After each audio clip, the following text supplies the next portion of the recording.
Let me welcome you all to this Zoom seminar, the first event of our spring semester, which began this past Wednesday at Brown.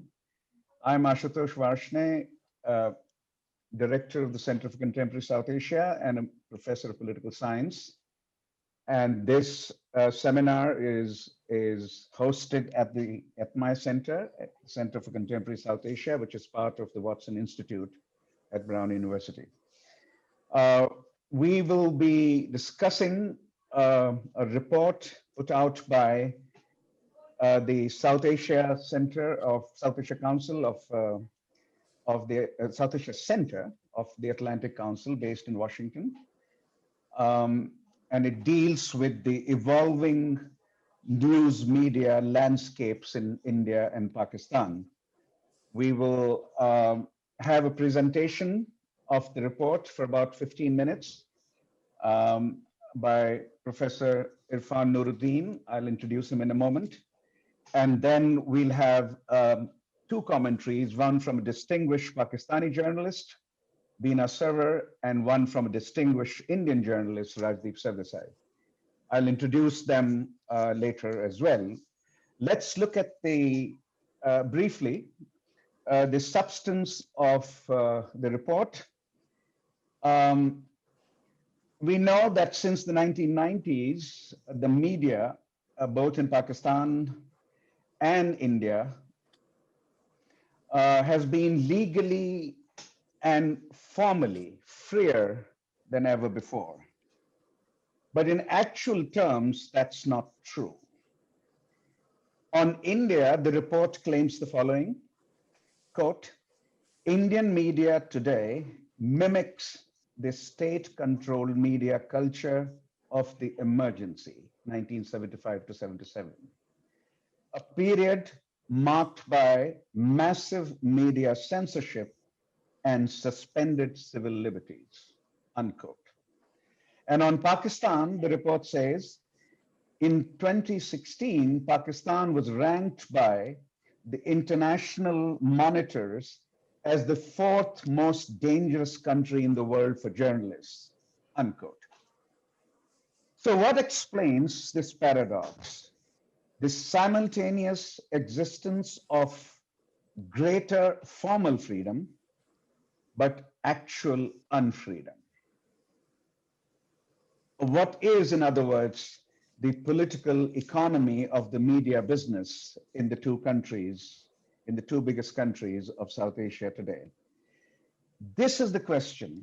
Explaining this paradox is at the heart of the discussion today.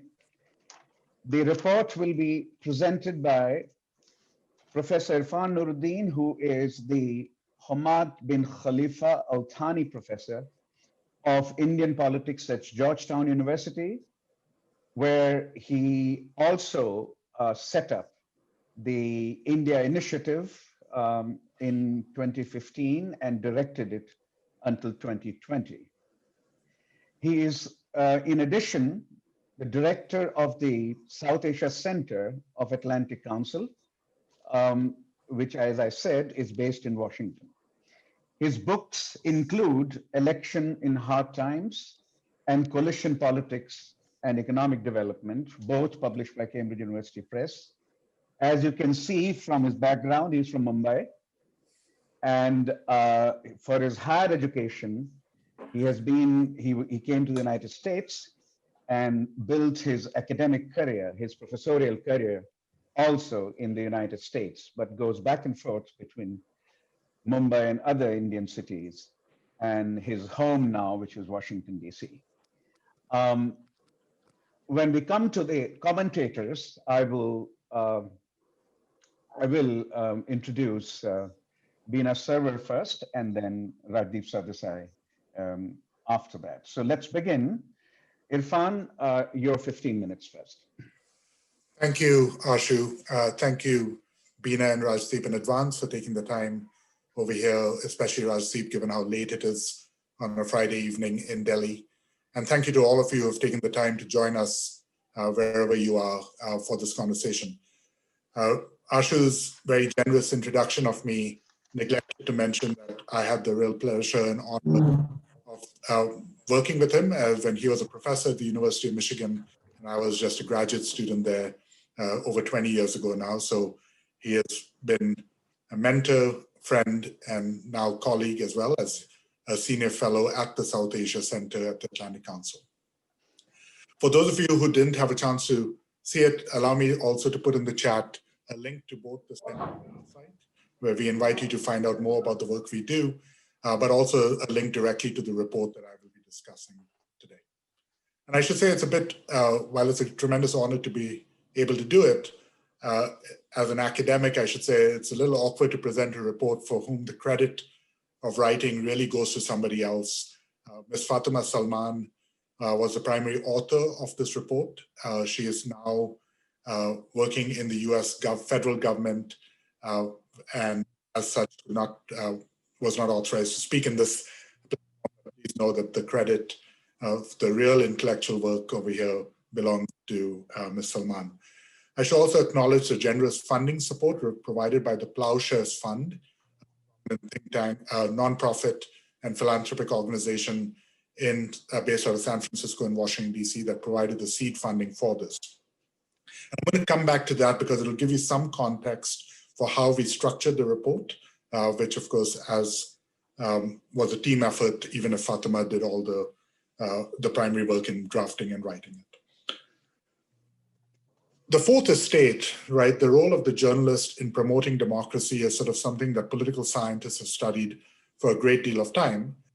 The general consensus is that a free media and a free press is a good thing for democracy, that by holding our governments to account, by shining a light where those in power would prefer that they be able to operate in relative obscurity and out of the public eye, journalists do God's work in protecting individual freedoms and in particular preventing the state from exceeding the constitutional bounds on its authority.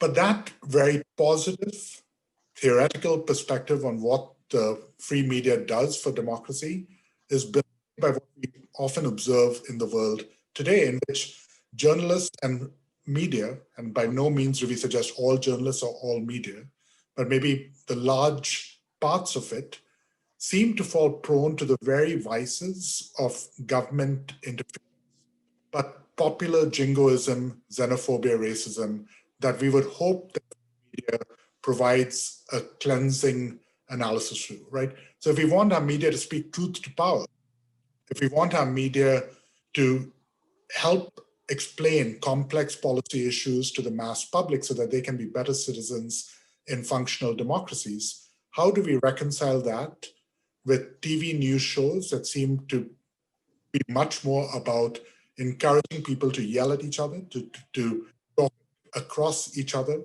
about media that often seems to serve the purpose of being a mouthpiece to those in power rather than a check and balance? The Plowshares Fund, which for 60 years has been committed to helping fight the scourge of nuclear proliferation, was particularly interested in understanding the role of the media in South Asia and in India and Pakistan specifically at promoting regional peace and stability. It is of no surprise to anyone on this call that in South Asia, we have two nuclear armed powers that have a history of unfortunate violence against each other. And of course, with China also sharing a border and nuclear weapons, it has been described as the most dangerous part of the world. From the Plowshares Fund's perspective, anything we could do to help lower the temperature, to help promote better peace and stability and prospects for peace and stability was an asset. And the argument we made to them was that we should investigate the role of the media, both in terms of its pathologies, but also the promise it holds for encouraging greater peace and stability. To that end, over 2 years, between 2018 and 2020, the South Asia Center interviewed in the field, in field trips to New Delhi, to Bombay, to Karachi and Islamabad and Lahore, prominent journalists and academics working on media. Those are the perspectives that are summarized in this report. It also hosted 2 private Chatham House workshops involving Indian and Pakistani journalists who were convened in third countries, in our cases in Colombo and in London, for workshops to discuss these issues where they could talk frankly and freely about the challenges that they face as working journalists and members of the press in dealing with these issues. It should come as no surprise to anyone that those who do deal with these issues on a daily basis are wide-eyed, are clear-eyed about the challenges they face. They understand the pressures that they experience each day in telling the truth about their governments, about trying to educate the mass public. And so getting those perspectives firsthand was incredibly valuable. And we hope we've done justice to the complexity of the issues raised over here. The bottom line takeaway from this report is not that the media is bad. It is not that the media is irresponsible. It is not that the media is inherently a problem and that we should be blaming news anchors like my friend Rajdeep, prominent journalists, or indeed social media, which can easily be used to blame all ills on, but rather that a deeper look, as Professor Varshini correctly said, at the political economy under which the media industry now must proceed. What is the business model that underlay? And that was maybe the key finding that we thought was worth highlighting over here. Yes, we need to do more, as I will say in a few minutes, to encourage media exchanges so that journalists from both India and Pakistan get to know each other, work with each other, in that sense to return to a normal that once existed, where prominent Indian journalists would have felt free to travel across borders, where prominent news outlets would have had full-time media representatives, journalists in each other's capitals and each other's major cities to report firsthand on what they see, as opposed to what is effectively now a blanket ban on such exchange and such travel. The fact that we had to convene a meeting in a third country because it would have been impossible for our Pakistani guests to come to a city in India and vice versa is clearly what has to be done. But that is just the icing. We really have to get fundamentally at the business model under which the press must operate. And to understand that was the goal of our report. Given that we have two prominent journalists and experts, not to mention, of course, Professor Varshini on this, my job here is to set up what I hope will be provocative points for conversation that they can weigh in on, and then hopefully in the Q&A to delve deeper into different elements of this. I'm going to make 4 basic points as the main takeaways that I hope you will get if you read the report more carefully. The first is that the ills that befall the press and the media in India and Pakistan are not new. They are structural in that, and bipartisan, to use a very American phrase. There are a few governments that have uniformly on the side of the press. There's been an antagonistic relationship, but one doesn't have to indulge in a both-sidism to acknowledge that the current government in India has probably been more hostile to the press than its predecessors, and one has to go back maybe to the emergency period to find one where the strong arm of the state has been used to intimidate and muzzle the press as actively as it is being done in India today. And that the situation in Pakistan in terms of the safety of journalists and the impunity with which journalists can be attacked in both countries is higher today than it has been in a very long time.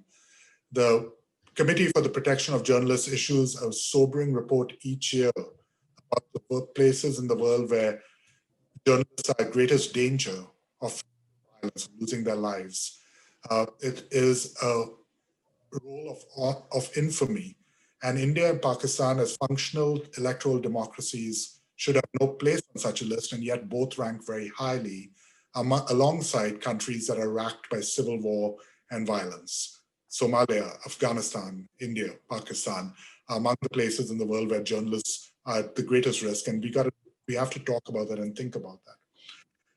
So what explains the sorry state of affairs? The first is that the funding model of media and the press shows both an unfortunate reliance on government revenues for advertising. This is particularly true of the print media. It is particularly true of vernacular media that results in an implicit censorship, a self-censorship on the part of the media because of a fear that should they offend those in power, the critical source of funding through government tenders, government advertising, which is a major advertising for most print media, especially in India, would dry up in ways that would threaten the viability of the press. For the TV media, the private ownership enabled by the liberalization of the media in both countries in the 1990s and continuing and deepening in the 2000s has led to a fragmentation of the media space that is quite staggering. Not just a few, but hundreds of 24/7 news stations, each competing for TRPs, for rating points, and stooping, as has been documented right now in India with a WhatsApp scandal, suitably enough, of arguably illegitimate and illegal activities to manipulate those rating points. But beyond those, of course, there ends up becoming a dependence on a particular playbook to generate viewership, to generate clicks, if you would, that results in not sensible conversations about the issues of the day, but histrionics and excessive jingoism. This, we have argued in this report, is likely to be exacerbated by the social media revolution and the fact that many of us, I suspect on this call, no longer get our news from mainstream, conventional, traditional, prestige outlets, but through the algorithm and news aggregation services of Twitter, of Facebook, maybe of WhatsApp forwards that put these in our inbox each morning, and for which we expect not to pay subscription fees, for which we resent paywalls, and for which we expect high quality local journalism or high quality journalism to be done somehow magically for free. This is not a sustainable model. It's not a model sustainable anywhere in the world, of course, and it's one that journalists and those who study the media have been actively thinking through for far longer than we have. We see this, though, as having a direct relationship to the kind of rhetoric engaged daily on the news, both in the print and TV, and to some extent on radio, though that was not a focus of our report each day. And then this brings me maybe to the third and the biggest point for us. All of the ills that I've just documented and that we detail in the report affect the quality of democracy in both India and Pakistan. They affect the quality of the protection of civil liberties, of the ability of everyday citizens to know what the governments are doing. But just as importantly, they affect the nature of the relationship between India and Pakistan. In our two discussants today, we have two responsible journalists who I think, against maybe the better advice of many of their colleagues, continue to speak sense about each other's countries, continue to talk about India and Pakistan, not as innate sworn enemies, but as countries that can applaud and enjoy each other's achievements, that can in fact revel in each other's successes, that have more to benefit from collaboration on everything from economic development to climate change to economic empowerment, and of course to reducing the tensions that have resulted in these two countries going to war repeatedly over the many years. But the jingoism that is reflected on the TV channels is also reflective of a deeper jingoism in each society. And so the relationship between the media and the society that it speaks to, one we think is worthy of a much harder conversation than we've been willing to engage right now. And a media that is out of step, if you would, with a prevailing sense in both countries that the other is the enemy, actually be effective? Can it be sustainable and viable? The answer is no. It is a depressing conclusion to reach because it suggests that, in fact, the media following the public leads to a reinforcement of an equilibrium in which India and Pakistan speak of each other, not just in official circles, but also through the media in ways that are antagonistic and that deepen the enmity between these two countries. But if we think that the media has a responsibility and in fact could play a role in speaking differently about each other, such that we ratchet down the tension, such that we educate the public about what could be gained from better relations, then we need a different strategy. And maybe that's where we return to tangible ways in which journalists from each country can be invited to report responsibly from each other's capitals, where journalists can learn to talk to each other again, media exchanges, especially for younger journalists who have grown up in an era unlike the one in which their senior journalist colleagues in a world in which there was just much greater tension. And so what we hope that this report does is not serve as the last word on this very complex issues. In fact, was never intended for that, as any think tank in Washington seeks to do. We hope it seeds a conversation about these critical issues. And to that end, let me just end for right now and thank Mr. Sarwar and Mr. Sardesai really for any advice they have for how we can be part of the solution on these issues to the extent that they agree with our diagnoses. And to the extent that they disagree, we welcome that criticism and seek to learn from it. So Ashu, thank you so much, and back to you. Thank you. Thank you, Irfan. Just a housekeeping note here.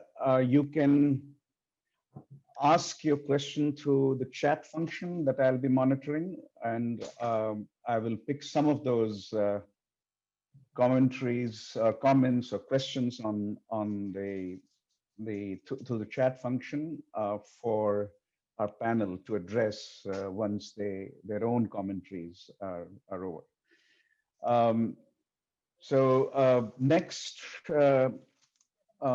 speaker and the first commentator is Beena Sarwar. She is a senior journalist, distinguished journalist from Pakistan, currently based in Boston. Her work as a journalist has focused on extremism, human rights, gender in South Asia, and the work has appeared in Washington Post, New York Times, The Guardian, Boston Globe, and on the BBC, CNN, National Public Radio, among others. Her prestigious fellowships should be mentioned. She's been a Nieman Foundation Fellow at Harvard, a Carr Center for Human Rights Fellow at Harvard, and also a fellow at the Rockefeller Foundation's Bellagio Center in Italy. She is a filmmaker in addition to being a journalist, and one of the initiatives she co-led was called Aman Ki Asha, Hope for Peace, a peace initiative launched by the Jung Group of Pakistan and the Times of India in India, of course, in 2010. And she currently teaches journalism at Emerson College in Boston, and has taught journalism previously at Brown. She's a graduate of Brown University and at Princeton. So welcome, Beena. Thank you for joining us. And you have 10 to 12 minutes to comment on the report and the remarks of Irfan. Thank you so much, Ashu, and hello, Rajdeep, and thank you, Irfan. It's wonderful to see you guys, and thank you so much for inviting me and also for this great report that you put together.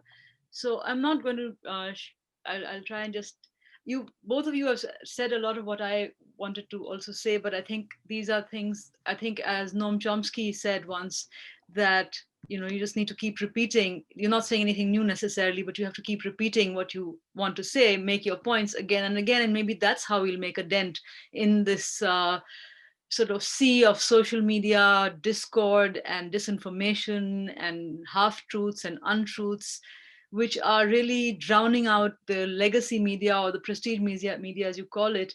And there are so many pockets of good happening as well.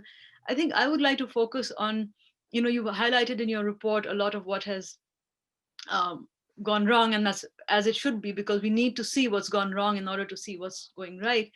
But I think we also need to really see what's going right and what people are doing. So that I think one of the main points I would like to make is that despite these really insurmountable issues that you list in your report about, and maybe I might quote something from it, but there's so much, what we call uh, oppression of the media in both countries. And I think I want to just say that the report actually, that's the fact that you led a 2-year effort to convene journalists from India and Pakistan, and also the fact, as you said, that you had to, if to meet physically, they had to go into a third country, which is really shameful actually for neighbors to have that. Overall, I found this report was really well written and informative, and I think an equal opportunity offender for both India and Pakistan, because both Indians and Pakistanis, I think, will mean a lot to crow over and point fingers at each other for it, except that it would be a case of the pot calling the kettle black, because you have the situation like Ashutosh mentioned that in India, if it's like the 1975 emergency again, in Pakistan, which is one of the world's most dangerous countries for journalists, so they really don't have, but we are so, I think what's happening is especially with the social media and these echo chambers that we have, we get so caught up in pointing fingers and blaming that we just uh, get caught up in that spin, and we forget that this could apply equally to us. And I think that is something that the report definitely, that comes across very, very clearly in the report, that, like Femida Riaz said, for us in Pakistan, we look at India and we say, tum bilkul hum jaise nikle, you've turned out to be just like us. I think one of the things that I want to highlight is that the blasphemy laws, so-called blasphemy laws in Pakistan, that are used also to suppress freedom of expression and journalism, you have similar kind of thing happening with the beef ban in India, and with the way that injury to religious sentiment is being used. The comedian Munawar Faruqi, who is behind bars right now, uh, for remarks that apparently he didn't even make. You know, that's one thing. Some of the things that the report, I think it's a very, very comprehensive report. Um, and I think, as you say in the report, that it's been, the media in South Asia have been shackled to colonial legacies of being used as a tool for nation building versus operating as a check on power and government. But it is precisely because of their trying to be a check on power and government that they are being oppressed and beaten so much. For example, the owner editor of the Jung Group that started Aman Ki Asha, as Ashutosh mentioned, he was behind bars for 8 months from March till August. And I understand that that didn't make it into your report because your report is kind of must have been completed before that. But we have these kind of the owner editor of the largest media group in Pakistan behind bars for 8 months for a offense that happened 34 years ago, a bailable offense for which he was not granted bail for 8 months. Like, just let that sink in.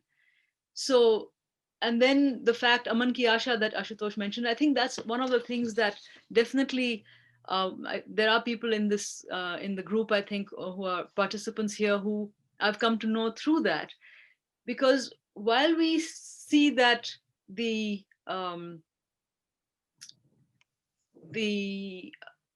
countries are stopping visas, like we were discussing just before, that since 2008, cross-border journalists have not been allowed to be stationed across the border, as you mentioned in your report, which is, it's unthinkable that journalists should not get visas to be stationed as correspondents in a neighboring country. It's unthinkable. And I think your point about trying to go back to that normal, we've come so far from that normal. The time that Rajdeep and I have been in so many media initiatives together, so many other journalists, you recommend, and rightly so, that there should be much more of these journalist exchanges that would really be building on work that has happened over the last couple of decades with organizations like PANOS South Asia, Himal South Asian, and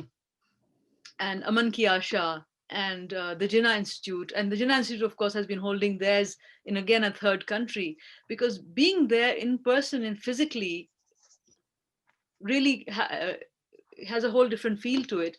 And I think, like Mani Shankar Iyer has said, that dialogue should be uninterrupted and uninterruptible.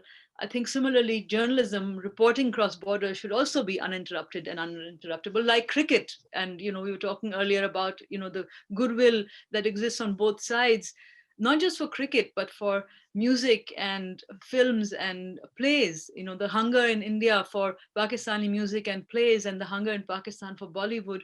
This is all part of the media, and journalists have been reporting on all these things, but it becomes really it gets drowned, like I said, in that sea of negativity that social media kind of.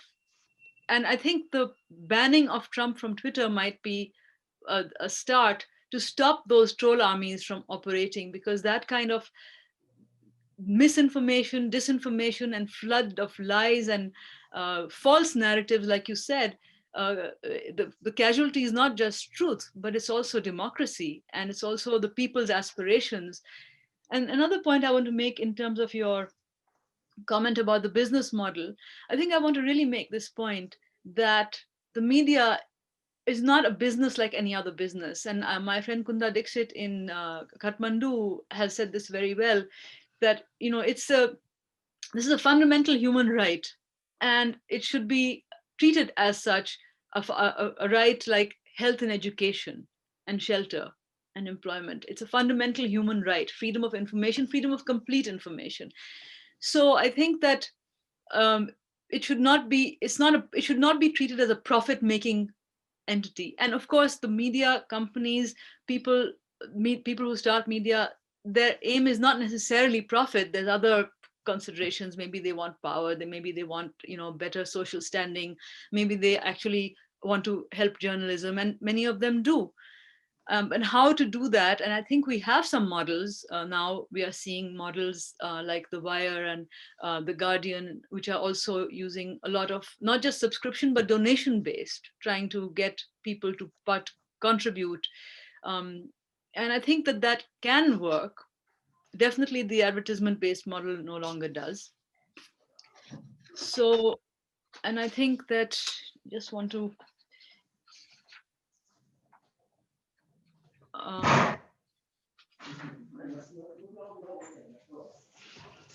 yeah, I think basically what I see from this report is really how both India and Pakistan, instead of taking what's good from each other, they're both taking what's bad.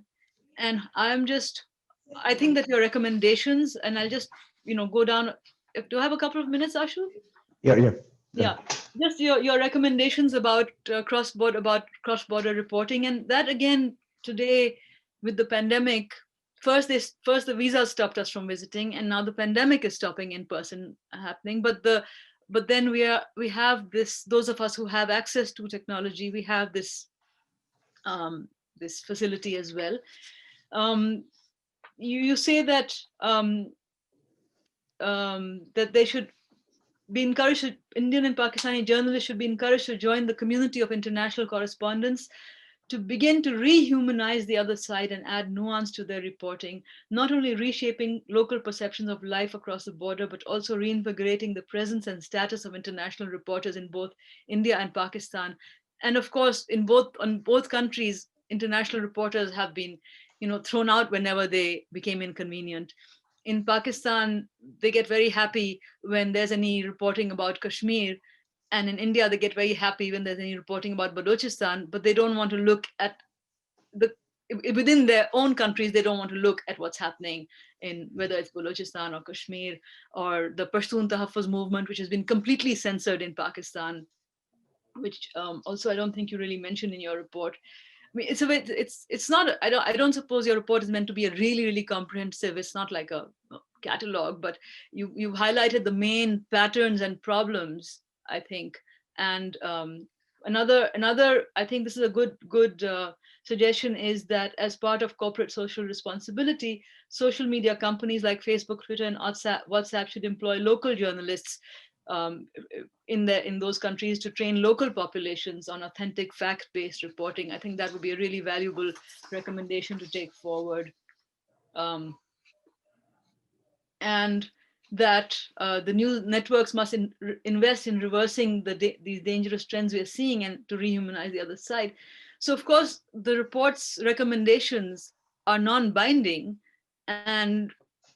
but I think it's important to keep reiterating them and bringing them into the public discourse and making them part of the public narrative so that we get back to what is normal. And we are so far from it right now. So, but thank you so much for doing this report. I think this report should be widely reported. I'm surprised it hasn't had more press and that I hadn't heard of it until I got the invitation from Professor Varshni to join this dialogue. So I think the report on media should get better media reporting. Coverage. There's been a little competition for media space over the last year. Yeah. We appreciate it, and we are committed to continue to get it out with your help. Thank you. Yeah. Thank you. Thank you, Beena, for your remarks. Next, we turn to Rajdeep Sardesai. Rajdeep is currently the consulting editor and lead news anchor of the India Today group. A very familiar face in India. I've watched him since his NDTV days and appeared on some of his shows also when he was with NDTV. And then he switched to and actually founded the IBN 18 network as founding editor of that. And before his television journalism days, he was also in print, working with the Times of India for 6 years after returning from Oxford to Mumbai. Rajdeep's books have been very widely read. 2019, How Modi Won India was a national bestseller. Before that, on 2014 elections, he wrote the book, The Election That Changed India, which has been translated into several languages. And his book, Democracy is 11, The Great Story of Indian Cricket, a subject that that not only Rajdeep, but millions of Indians are involved with passionately. That book, Democracy is 11, The Great Story of Indian Cricket, was shortlisted by MCC Lords as Cricket Book of the Year in 2017-18. He's won more than 50 awards for his journalistic excellence. I will name just a few in the interest of time. Padma Shri for journalism in 2008, International Broadcasters Award for coverage of the 2002 Gujarat riots, the Ramnath Goenka Excellence in Journalism Award, the Prem Bhatia Award for political journalism, first Indian to win the Asian Television Award for both talk show and news presentation, so on and so forth. And in addition to all this, the fortnightly column that all of us read in the Hindustan Times, which is then translated in several languages. Thank you, Rajdeep, for joining us. It's quite late in Delhi, so we especially appreciate your appearance in this program, in the seminar, and we look forward to your remarks.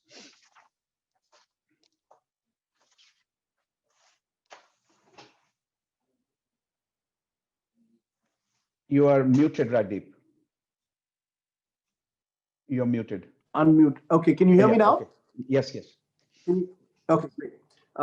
Thank you so much, Professor Varshni, for inviting me and for having me as part of this important dialogue. Thank you very much for having me and to be part of this with Irfan Nooruddin and Beena Sarwar. And I say important because I think unless you have cross-border dialogue, it's going to be impossible to get out of the frozen mindsets that the two countries and their medias exist at the moment. And I'm glad that this report has come out. I've gone through it in some detail, and I'm going to sort of comment on the report, but more than the report, I'm just going to go a little beyond it to try and give a sense of where I see the problems to lie. I don't think I have the solutions, but I'm just going to first sort of focus on the problems, some of which are in the report, some which will go beyond the report. I think we need to look at the Indian mainstream media, especially television's coverage of Pakistan, within the context of a wider structural crisis of content, which in turn is because of a wider crisis of commerce. I know that the report does refer to how the business model of TV and to some extent print as well has broken or is near breaking point. I mean, when I look at television, and a lot of my comments will be focused on TV since I spend more time there, we almost have 424/7 news channels in India that is competing for an advertising pie that is simply not expanding fast enough. And an advertising driven revenue model, which in turn is heavily dependent on weekly television news ratings, which as we are seeing now can be subverted and compromised, has contributed a great extent to this news ecosystem where noise matters more than news, sensation more than sense, and chaos more than credibility. And when news becomes a product or a commodity that must be sold in a crowded marketplace, and a news network is only a profit center, then quality does lose out to the lowest common denominator. In this context, the sense I get is that hate sells, as does prejudice and jingoism. And there is this constant search in recent times for an enemy figure around whom a news narrative can be hung and created. And Pakistan as the enemy country fits in perfectly with this narrative. Now, what I say about India, the equal and opposite could also be true to some extent, greater or lesser, in the Pakistan context as well. But I think there is enough evidence to show, at least from an Indian perspective, that we do have mainstream channels which are creating a combative, warlike atmosphere when it comes to Pakistan, only to get higher TV ratings. Because when you speak the language of hate and conflict, they seem, and there is anecdotal evidence to suggest so, they tend to get a higher traction than when you speak the language of peace, security, and friendship. Net, and I think this is critical, is you profit from hate and you profit from violence. And I think this is what has over time put pressure on internal newsroom systems to keep ratcheting up the temperature in a way while operating in a frenzied tabloid-like imitative framework. I think in this context, we've just seen recent WhatsApp conversations of a TV editor with the ratings agency CEO, where the editor is gloating over the channel's high ratings after the Pulwama terror attack of 2019. And I think they reflect the mindset in which newsrooms are operating, where every story is a news event, and any story that concerns Pakistan in particular becomes another opportunity to, in a way, raise the decibel levels. But, I am going to not just, and this is where I think the report needs to look at not just internal media newsroom systems, but also the external political ecosystem. I think that is a critical missing piece in a way, because my sense is the space is shrinking here too for a more nuanced debate on Pakistan and regional peace, because Indian politics has got more polarized than ever before. I think there was a time when Indian politicians themselves took the initiative to reach out to Pakistan. What has happened now is the ideological worldview of the dominant party of the country, the BJP, is premised on a form of majoritarian nationalism in which Pakistan is to be viewed with a sense of permanent hostility. So if you look at how post-Pulwama and the airstrikes in Balakot, the narrative played out in the 2019 elections. I mean, the entire election narrative was transformed into this aggressive form of nationalism where Pakistan and Pak-based terror became central to an Indian domestic election agenda. And the Prime Minister himself, led the charge in a way when he says, "Ghar mein ghus kar mara hai," which effectively means we've gone into Pakistan and we've taken out terrorists from Pakistan. I mean, I think in a way that frenzy which was created and the manner in which the media then amplified these war cries was created because that's what the political leadership wanted. You know, any question at the time over the obvious intelligence security failures in Pulwama, or any question over the success or failure of the Balakot operation, how many terrorists were actually killed, were seen as anti-national. So when nationalism is invoked so fiercely, consistently by our political leadership, and it gets such traction, then the media also is forced to wear the tricolor almost on one sleeve. So then you have war games being plotted in studios, TV anchors in army fatigues, fireball graphics playing out on a screen like a video game. Challenging this dominant narrative that calls for revenge is very difficult, because not only are you risking dwindling TRPs and the impact on revenues, and the report mentions that, but I think what it doesn't mention is that you run the risk of incurring the wrath of the state.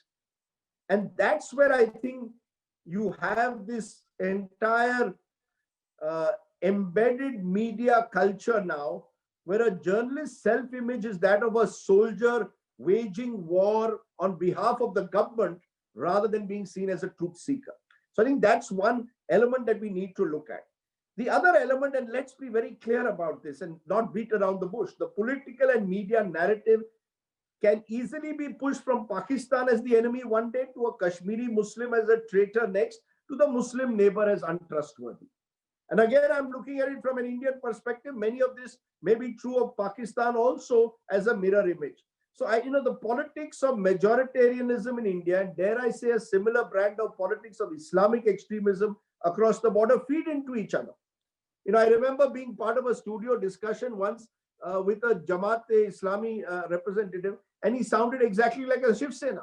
It was almost like, they were sort of mirror images of each other. Today, what you have a belligerent Pakistani general or a Maulvi on TV who's calling for India to be bombed. And here in India, you'll have a general who will also call for sort of war to be waged against Pakistan. Effectively, what the media is doing today is shaping a discourse in a deeply polarizing manner where there is no space for sanity. And I think TV increasingly looks to focus on the worst in us and not the best. And that is part of the problem. How do I promote peace when there is a belief that peace, the constituency of peace, is shrinking while that of war is expanding? I think the other element, which I feel deserves more attention, the report does partially focus on it, is the role that social media is playing in shaping the narrative. I think the rise of social media has meant that we now have what I describe as a real-time cacophony.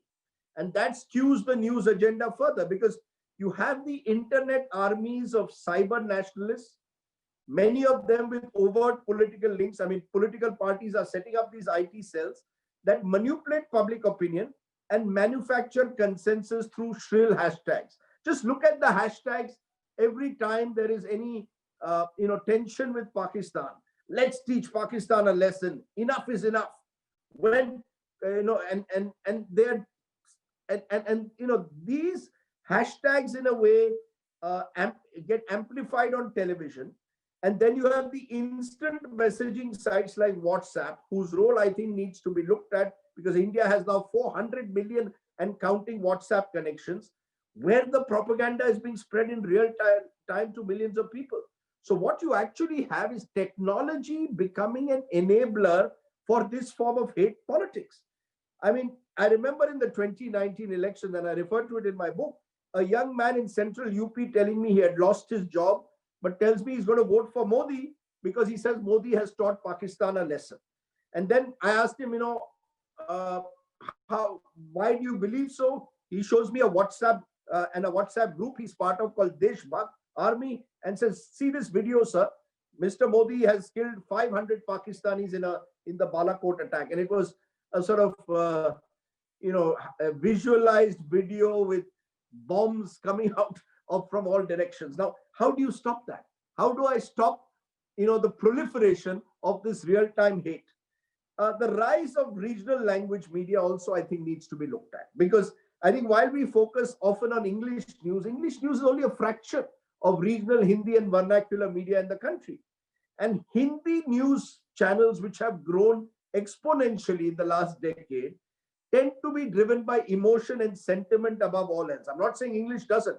I mean, you've got the English North Korean channels or these commando channels, but I think the Hindi news channels, in a way, are perfectly suited for a post-truth society, where the storyline gets easily manipulated through a highly dramatized telecast. And that coarsens the discourse further. I'll give you an example. We have live programs during Pulwama, Balakot again, or earlier during the Mumbai violence of 2008, where the audience is, encouraged to chant Bharat Mata Ki Jai, create an echo chamber of studio nationalism, and that spirals out of control. So how do I control that? How do I control, in a way, the rise of these channels, which are again feeding on this frenzy? Now, my final point, therefore, is that there will be those who will argue, and I think the argument has been made a little earlier also by Irfan, that the media is only mirroring society, that we are a society that is deeply polarized. How do we really expect the media not to be influenced by the emotions that are being espoused by the wider constituency? It's a bit like Trump supporters, who openly voice their racist views. They're real people. I mean, so are the jingoists on both sides of the border. I think where the media has gone wrong and where we need to find a solution is the normalization of such behavior. We've given it an unquestioning, uncritical platform. And I think while we must be honest and admit, for example, that park-based terror is a reality India has been confronted with, and we cannot blank that out, where we have failed is that we have not made complex arguments to try and see how can we come out of this sort of confrontational mode, warlike mode, go beyond just black and white storylines. For example, the fact that it was a Pakistani channel which exposed the fact that the 26/11 terrorist Kasab was a Pakistani. I mean, it was Geo TV which did that. I mean, it doesn't register in India because it doesn't suit the narrative. More recently, the fact that the Pakistani media celebrated India's victory over Australia, again, doesn't register because I think we are trapped in mutually convenient stereotyping of each other as people, as nations, where, in a way, predetermined agendas matter more than truth seeking. And, I'll give you an example. I sometimes wonder whether the next Indo-Pak war would be sparked off in a TV studio, and I only half jest here. A few years ago, Salman Khurshid, then Minister of External Affairs, told me that the UPA government was almost pushed to war after a terror attack because the media was constantly asking the question hour on hour, when is the government going to act? Almost as if pushing diplomacy aside and pushing you into military adventurism. So I think the challenge is, how do I push for self-restraint and sanity? The report speaks of exchanges between journalists, must happen. But again, will the states allow that? For example, a few years ago, I was called for, some journalists were allowed to come into Pakistan for the Kartarpur corridor inauguration. But it was heavily, our entire trip was as if we were, surrounded by commandos on all sides, where every word we were saying was being monitored. And then we were given a briefing by a Pakistani army, senior army spokesperson, who then almost sort of, celebrated the fact that the Pakistani army, had sent Lashkar into Kashmir Valley.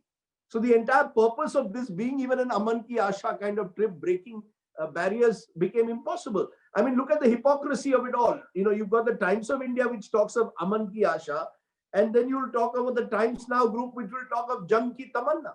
You can't have both. You can't have one element in the group talking Aman. So I think there's a lot of, as I said, because unless you are able to create a business model or a news model, I call it a news model, which is free of the pressures that the advertiser puts on you, or of your bottom lines you will have to create a space, and maybe technology will allow that.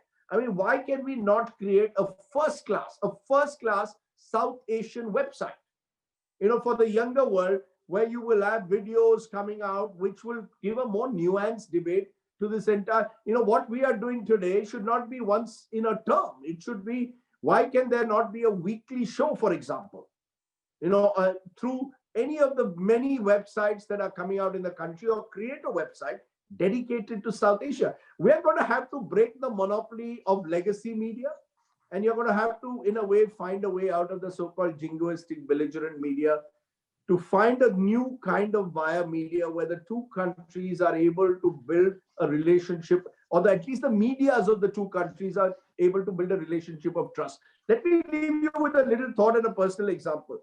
A lot of Pakistani journalists, Pakistani TV networks would invite me to speak on their channels and give a comment. I used to always go thinking that, if I go there, I will be able to give an Indian viewpoint. It's a way for a dialogue.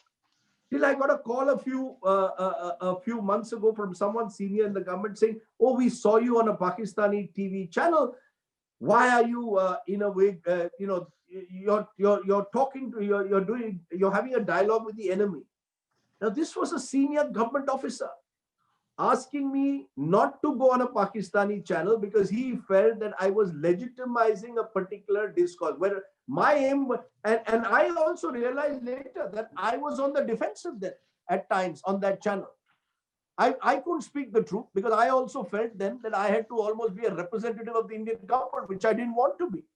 But I think the space today for a sane, rational dialogue is restricted. And unless we are able to create new spaces in a manner that we can reach out to a younger India, I think, let's use the power of social media to talk to each other. A conversation like this should be live on social media platforms. Let's get in new groups and create a new parallel dialogue. I think that's the challenge of our times. Thanks. Thank you. Thank you. Thank you, Rajdeep. Let me structure this in the following manner.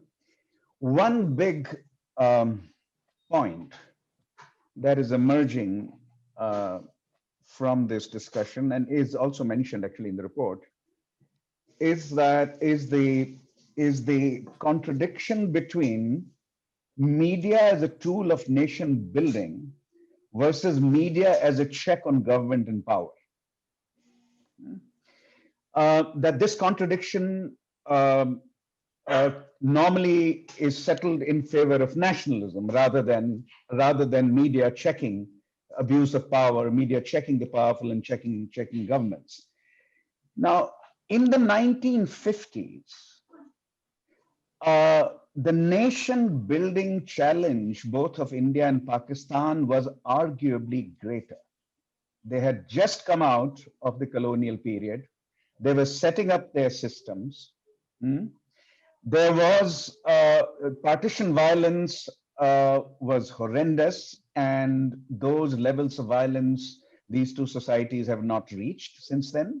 Luckily, a great deal has gone wrong. A great deal of violence has taken place. Some truly horrific that we have all watched, researched, or analyzed. But according to the social scientists and their research, the challenge of nation building was greater in the 1950s than it is today. Nobody is questioning very seriously the survivability of Pakistan today. And no one is questioning very seriously the survivability of India today as a nation. There are always some doubts, but not a fundamental questioning which you had in, for example, in the 1960s or 1950s. So it seems to me the issue is not simply media as a tool of nation building, but what kind of nationalism has emerged by now. That the nationalism today is very different from the nationalism of the 1950s, and this perhaps certainly applies to India, that I've studied at length. But may I ask Beena whether nationalism that Pakistan witnesses today is very different from the nationalism of the 1950s, when the challenge of nation building was greater? I suspect the answer is yes, but let's hear you. So I think that the nation building that happened in the 1950s and 60s, probably culminating in 71 with the 71 war, when both India and Pakistan, they were firmly entrenched as enemies. By then, that was the third war that they fought. The nation building at that time is now, that is the basis for calling us traitors. Like what Rajdeep speaks on the Pakistani television, he is called a traitor. If a young group has launched Aman Ki Asha together with Times of India, and Rajdeep, yes, you're right, that it shouldn't be that way, that they can talk about Jang Ki Tamanna and Aman Ki Asha, but you can't say they can't, because they can and they do and they will. But the point is that Aman Ki Asha gave us a platform and still does. No. And I just want to mention that actually that you talked about whether the constituency, just going off a little bit on the constituency of peace shrinking. I don't think so. The kind of, and maybe I'm an outlier here, but this is my personal experience based on people that contact me because of my work with Aman Ki Asha. If I can just share my screen for a second, I'll show you. Facebook used to have something that they called it was, if you went to fb.com/peace, it said Facebook connects people from all over the world, even in unexpected places. Here's a look at how many new friendships formed just yesterday in one day. So they give the example of Israel and Palestine and Ukraine and Russia, and of course the largest number, not least because of number of population, but that's how many people, what is that, over 2.5 million in one day. And this is from March 2018. So Facebook had this feature for a few days. So I used to go to it, and I took another screenshot. This is from 2017, another day. I think it was February 2017. So Facebook had this feature, but then Facebook took it off. And I've tried unsuccessfully to get them to share the information with me. Why did they start it? Why did they stop it? And in one day, if 2.5 million people from Pakistan and India are connecting on Facebook, roughly average, and I don't think that number has reduced, by the way, because I monitored this thing for several months until it disappeared. And the fact that Aman Ki Asha actually catalyzed a whole lot of such, people. And you were talking about youth-led groups from IITs, from universities, and from backgrounds. Some of them are in the audience with us today, I think. And these young people, Aghaze Dosti, the start of friendship, that they bring out every single year for the last 8 years. They have brought out a peace calendar. Young people, they're in their 20s, and now they're probably in their 30s, but this is like they've been going on for like 7-8 years. So that the young generation doesn't have this kind of nationalism. So I think nationalism, we need to define as, what is nationalism, right? I mean, there's a hyper nationalism, and then there's a general patriotic nationalism, but that shouldn't stop you from, just because you're a nationalist doesn't mean you can't be friends with the declared enemy, because you don't see that person as an enemy. You see these young people, and so over the last, I think, 20 years, we've had a lot of people from India and Pakistan going abroad to study. The first time they meet anybody from the other country is at a university level, and they are very taken aback, and they realize that there's no horns growing on their heads. I remember Imran Khan said this one, Rajdeep, you might remember, that he said that the first time he went to India, the current prime minister, who was then on the national cricket team, he said the first time he went to India, he says, I was almost surprised to see that they didn't have horns growing on their heads. I mean, he was obviously not seriously, but that kind of dehumanizing has been happening. But I think maybe the question is more easily answerable for India, and let's see how Rajdeep and Irfan would react to this. The political leadership after India's partition was talking about cementing or constructing bridges across the Hindu and Muslim community. That is how nationalism, the so-called composite nationalism, was defined. How to cement the differences after partition, after the emergence of Pakistan, between Hindus and Muslims in India, on the argument that Muslims of India who stayed back in India are Muslims, are Indian Muslims. They're not Pakistani Muslims. They're Indian Muslims, they're Indians. Therefore, the bridges have to be built. And politics has a very important role in making those bridges and in creating those bridges. Today's nationalism is not that in India. Today's nationalism is about deepening the rifts between Hindus and Muslims, not creating bridges across the two communities. Therefore, Therefore, I don't know whether this argument would apply to Pakistan, but the conditions of its creation are very different than conditions of creation of the Indian Republic.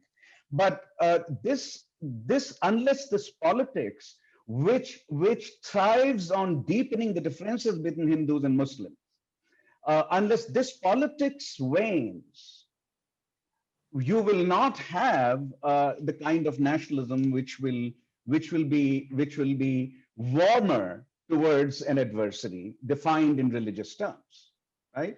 That is by the very definition of this kind of politics. Would you like to comment on this, Rajdeep and Irfan? Irfan, yeah. First, let me just thank both Beena and Rajdeep for the incredible helpful comments already received. So, Ashu, putting a bit of the academic hat on in that sense, right? I think you're right. Maybe I add two nuances to that. So one is that the politics of nationalism as a state-building tool is distinct from the politics of nationalism as an electoral victory tool. And I think that is, in some sense, the change, right? I mean, that in the 1950s, Prime Minister Nehru and Congress faced no credible alternative at the hustings, and so they could, they didn't need to invoke nationalism as an electoral tool.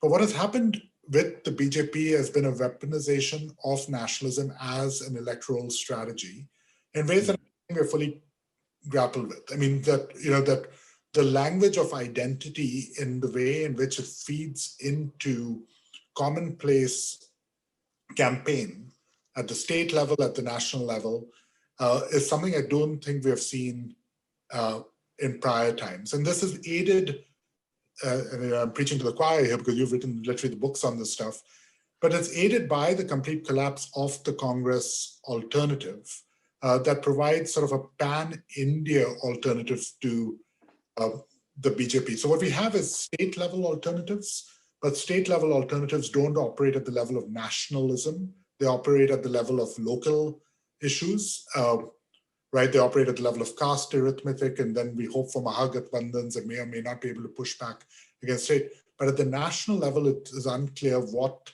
the alternative is there. But so the point is well taken. I agree with you completely, right? But the question is really whether or not the content of the nationalism has changed, or sort of how it is operationalized in the political system at this current moment, as opposed to what was done previously. I think what I would ask you and Rajdeep and Beena maybe to help me understand is, at what point over the last 60 years or 70 years did thinking about Pakistan become an electoral strategy? And when did that creep into campaigns? It's India and Pakistan fought two wars in the 1960s and early 1970s, right? But did we see that in the 1970s campaigns of Pakistan being used as an electoral strategy, or is that something that is really the age of television? Is it Kargil is the first televised war that leads to a particular language about Pakistan in the electoral arena that is new? So maybe that's more a question to those who know better. But yes, the point's well taken, I think. But we might want to add to this the fact that I would sort of agree that in the last, I would say the last decade in particular, there is a belief in our political class. And I do believe that the political leadership is the one that sets the agenda. The media takes its cue from there. I think we need to recognize that. But in the last decade, the political class, primarily the BJP, but even now increasingly other political parties in the country, seem to believe that Pakistan bashing or a hostile, overt hostility towards Pakistan pays electoral dividends. This may be more true of North India and Western India than it may be of Eastern and Southern India. And I think we need to make those distinctions. It may not be a pan-Indian phenomenon, but given the fact that you have a political party at the moment, which is the dominant party of North and Western India, where this sort of anti-Pakistan rhetoric gathers a lot of traction, the media takes its cue from the political leadership. As I've said in my comments, that when the Prime Minister of the country is seen to sort of, almost exhort a crowd to into a warlike frenzy, what do you expect the media to do? How does in today's atmosphere, an Aman Ki Asha is much more difficult to sustain than it was done so bravely by Beena and others a decade ago. Today, even if I talk about the idea of an India-Pakistan cricket match or an India-Pakistan music concert, across the border, it perhaps will find very little traction. And I think that's because, you see, when Vajpayee ji, for example, did the Lahore bus yatra and took that initiative, I think it gave us within the media also a sense of a belief that maybe the boundaries could break, maybe they could be melted. Vajpayee ji took a big risk even in 2004 when an Indian cricket team went to Pakistan just before an election. Just look at how things have changed. You've got a prime minister in 2004 who actually allows a cricket tour to take place to Pakistan just before an election. And in 2019, you've got an election campaign that is run on overt hostility towards Pakistan. So and perhaps today Pakistani leaders also, believe that they must respond in a way to this with their own form of belligerence. So the media is caught between these two political armies, with leaders who thrive on raising the pitch when it comes to Pakistan. So I think that's where we must look at the political leadership's role. So you are saying, Rajdeep, essentially that politics is primary here, a primary determinant of news. News media does not have the power to counter the larger political trends. I want to jump in here, if I may. That's because as I said, the news media in general today doesn't want to tell truth to power.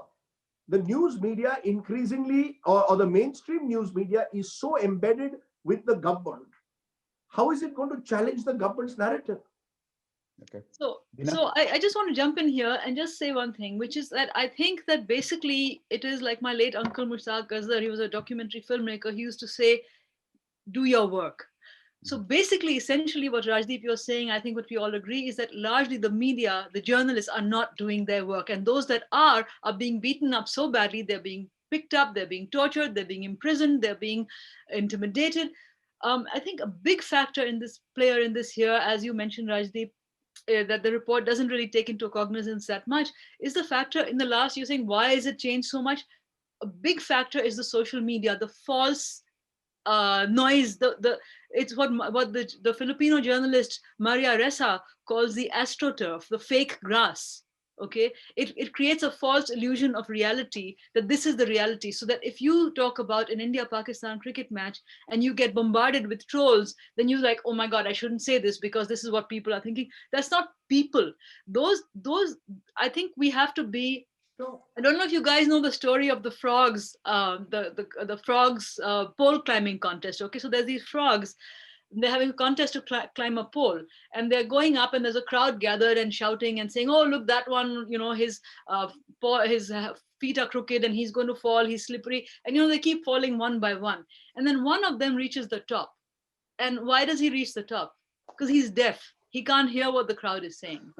Okay, so I think journalists have to be to some extent like that frog. And yes, we have to take into account what's being said, but we cannot let it affect our work. And I think we have to do our work, and we have to not fall prey to this fake astroturf. And that's why I said right at the beginning that Twitter banning Trump and I was hearing a news report that 70%, Rajdeep, 70% of misinformation went off after that account was taken off because of those echo chambers. 70% in one day was removed. Yeah, Irfan, you have your hand up. We also have a chat question on Twitter and the ban on Trump and its larger implications. Yes, go ahead. Yeah, just one quick point. So both Beena and Raj very correctly point out, the places that we didn't get the report, and all the usual caveats. There's so many words. It's not an academic article, but one hopefully to engage a brought on. But part of it was really to push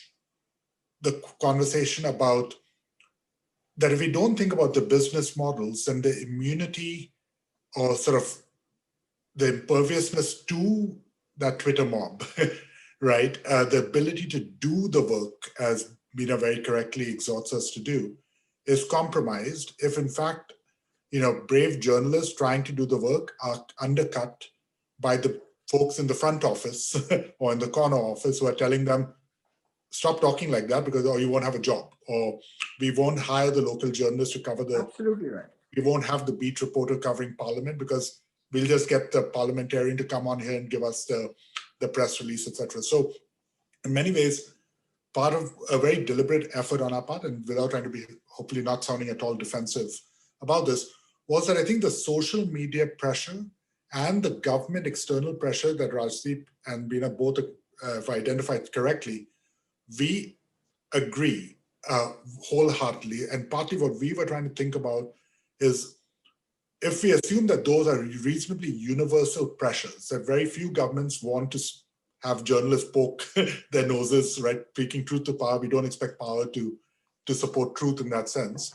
How do we give truth a fighting chance, right? What can we think of a business model that allows them to do that work, even in the force of these countervailing headwinds? And so that's why the focus on it. But the point is well taken. I mean, all of that is well said. It's a completely different game, and we you're have going to have journalists. to find But let me make it a little more specific. You're going to have to find an entirely new business model driven. Okay, so that's a very helpful conversation. So Rajdeep and Beena, Rajdeep in particular, let's see, given what you said about how business models are forcing journalists in India to become handmaidens of the government, right? In the United States, Fox News became a handmaiden of Trump, but the New York Times did not. Washington Post did not. CNN did not. MSNBC did not. Now, New York Post and in the print media was the biggest mouthpiece Mr. Trump had, and Fox News on television was the biggest mouthpiece that Mr. Trump had. How do we understand that there is nothing like the New York Times, or is there, and nothing like the CNN or MSNBC in India? How do we understand that? How do you compare the two business models? No, Ashu, that's a great question. And I think the difference is very clear to me. The difference is that you please tell me the New York Times, Washington Post is not dependent on government advertising as its primary revenue source. I think the report highlights that. And I think that's an important point that Irfan's report highlights. The fact is that almost all your major newspapers and even news channels, the main advertiser, the foremost advertiser is the government of India. In fact, if you're a regional channel, it's state governments. So because and unlike the United States, the CNN is dependent. 60% of its revenues come from subscription. In India, on the other hand, 95% of the revenues of most news channels are coming still from advertising. So you've created an advertiser-led model, which in turn is dependent on ratings. Ratings in turn, as I said, are dependent on raising the pitch perhaps and creating these sort of mock fights in television studios because they get traction, they get a constituency, they get an audience, and it becomes a vicious circle. So I think that's the difference. The business model in the United States is based much more on subscription, on philanthropy in some instances, or businessmen running newspapers who do not have other businesses other than the news business. You're not in real estate, you're not in power, you're not in telecom, you're not in oil, all of which require government's discretionary powers. So I think when your business models are framed in a manner that you are more and more dependent on government largesse in some form, how can you strike an independent chord on issues like Pakistan? The Indian Express, to some extent, I would say, is an exception, but it is, even the Express today comes under pressure, I'm sure, at times from a government which is instinctively authoritarian. Just want to add here, not to agree with what you're saying, Rajdeep, but just to add that I don't think that the CNN and New York Times in particular, the ones that I've been, they're not completely fair as, I mean, fair and balanced is a term that Fox News has appropriated, I think, and they could be, I think, in public interest, be sued for doing that because they're neither fair nor balanced. But I don't think that the New York Times and CNN have been that fair. I was talking to a journalist friend in Holland the other day, and she said that watching what the events in the last couple of weeks in America, she said she had to turn away from CNN to Fox News to get another point of view than the anti-Trump point of view. Similarly, New York Times, don't forget the role in the first Iraq war with the weapons of mass destruction, the fake news about the weapons of mass destruction. They apologized for it much, much later. So they're not, I mean, yes, everybody slips up and stuff. I don't think there's any perfect thing here, but still, I think that there are, I mean, I think both. I don't think that we have those models. I think the main point is subscription-based versus advertisement-based is the difference. Okay. All right. Not just advertisement-based, but the government advertisement. I mean, yeah, That's private right. advertisement is No, not vernacular media. Corporate Government. advertisement also, Irfan, because they come under pressure from the government as Correct. well. I mean, in Absolutely. Pakistan, that has happened, that the corporations were being told by the government sometime back to not give ads to, to the Jung Group and to GeoTV. Let me raise another issue. Both Rajdeep and Beena have talked about the baneful influence, the very negative influence of social media on the quality of journalism overall and the quality of democracy by extension. Now, Twitter banned Trump. And it might have led to what Beena said, 40% of the fake news. 70%. 70%, yeah. But the important question here is, should a private company have the power, should be given the power to ban anyone who is not, no, let's reformulate. On what grounds should a private company ban a public figure? On the grounds that they're spreading lies. I think nobody should be allowed to spread blatant lies. It's a private company, yes, but it's like a club. You go and you sign on. You know, you don't have to. They're not obliged to let you in. I do, however, think that banning Trump was too little, too late, and also I'm not really sure about it because I think that sets a very dangerous precedent for other such bans. So I'm not 100% in favor of such a ban, just to be clear. But I'm just saying that to allow lies and misinformation on vast platforms that have vast outreach, I think has to be rethought. Okay, that's there's an additional dimension to this. Rajdeep, your comment on that? Ashu, if I may. No, look, I have never been in form of I have instinctively not been in favor of any form of censorship of any public figure. I remember many years ago, we had a heated debate in Mumbai over at the press club over whether we should stop attending Bal Thackeray's press conferences because Bal Thackeray was seen to be at that time spewing the language of hate and violence. And I actually felt that it is more important to expose Mr. Thackeray than to censor Mr. Thackeray. And the only line I would draw is that when someone resorts to hate speech or incites violence, the law must act. The irony of our societies at the moment is the law acts against journalists and charges them with sedition, even as the parliamentarians and the politicians who spew hate and violence get away all the time. That is the irony. The journalists are finding themselves being charged with sedition because we are showing truth to power or holding governments accountable, and the politicians who are brazenly violating the laws by spreading enmity among people get away. I would not advocate censorship even so. I believe they should be exposed and put before, whether it's a Trump or indeed anyone who's a demagogue resorting to this kind of language must be exposed by the media. That's our primary task, not censor. That's my view. Agreed. Irfan, you wanted to say something? I don't disagree with the complex issues raised by Twitter banning Mr. Trump. But I think partly what this suggests is that we have a limited vocabulary to think about how to think about the unfettered, unfiltered access to the misinformation environment that having a president with 88 million followers on Twitter has. There's no precedent over here. So the notion that this is quite censorship in the sense of the press not showing up to Mr. Thackeray's conferences, I don't think is an exact parallel over here. The fact is that Mr. Trump could have spoken through the White House at any time to the same public.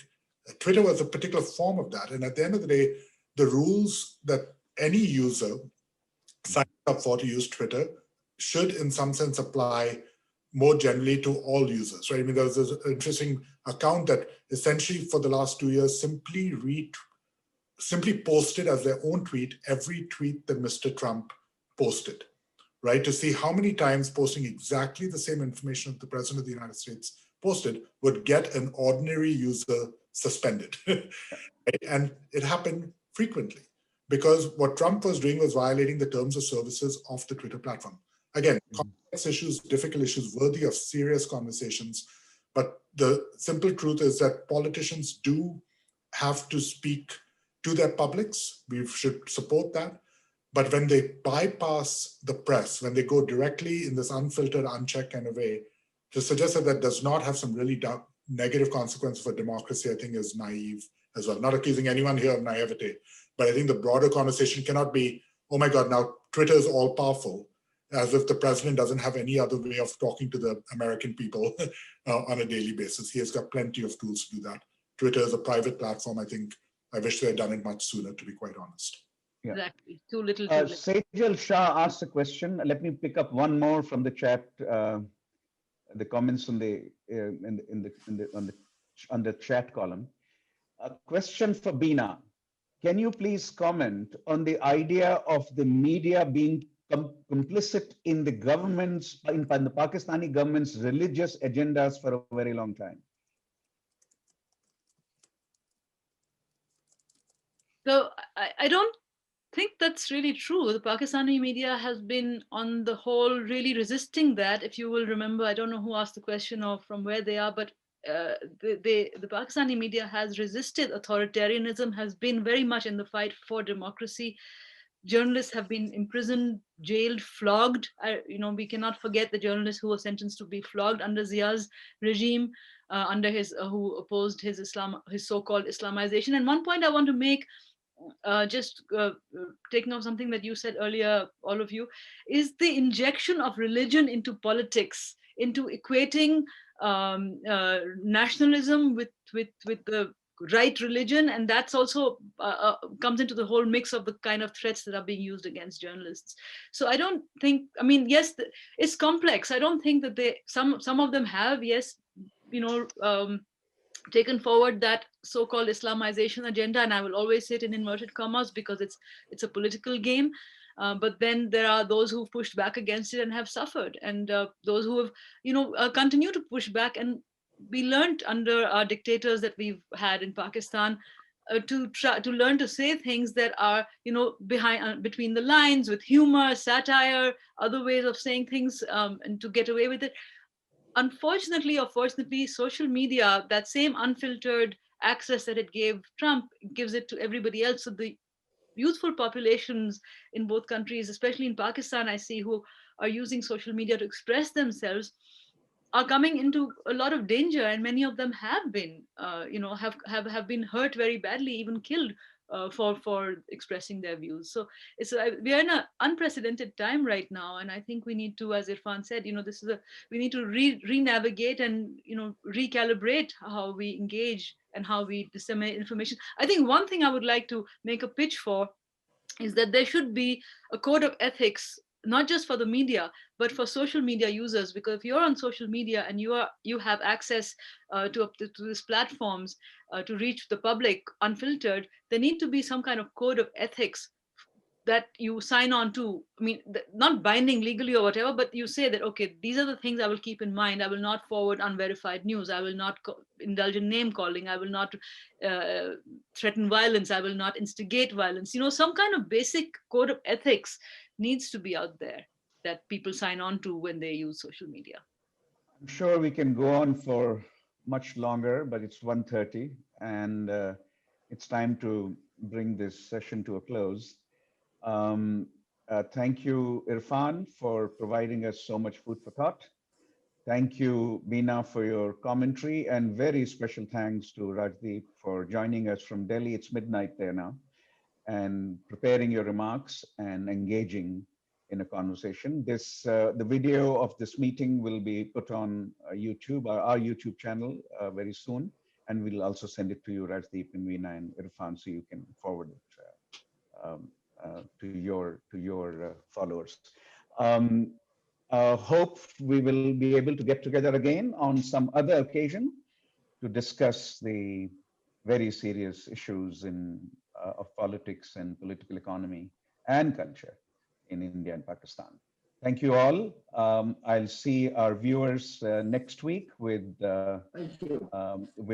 Ashish Jha, our new Dean of Public Health, speaking on COVID in India next Friday.